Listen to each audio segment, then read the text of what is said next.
আমরা মৌখিকভাবে আমাদের আপত্তি জানিয়ে রেখেছি। যদি আইনগত জায়গা থেকে এবং লিখিতভাবে আপত্তি জানানোর সুযোগের ব্যাপারে আমাদের কাছে কোনো ধরনের সুযোগ উপস্থিত হয়, আমরা অবশ্যই আমাদের পক্ষ থেকে ফরমালি সে সময়টাতে আপত্তি উত্থাপন। আমাদের ক্যামেরার মধ্যে আছে, এটা আজকে আমরা তৈরি করি নাই যে জাদুবাড়ি মাঠে ছিল না, জাদুবাড়ি আন্দোলনের সাথে তাদেরকে সহযোগিতা করে নাই, সমর্থন করে নাই, এই বিষয়টা কেউ বলতে পারবে না। আমার চেয়ে আপনাদের ভালো জানা আছে, আপনারা মাঠে ময়দানে দেখেছেন। আর এটা নিয়ে আমরা কোনো শঙ্কিত নই।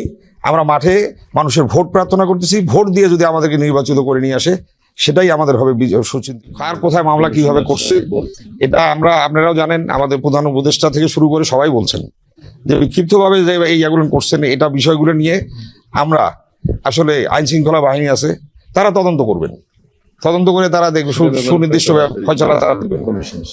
সে বিষয়ে আমাদের যে দাপ্তরিকভাবে যারা দায়িত্ব পালন করতেছেন তারা সুচিন্তিত মতামত দিয়েছেন। এটা নিয়ে কোনো আমার মনে হয় যে আর দ্বিতীয় কোনো প্রশ্ন থাকার কথা না।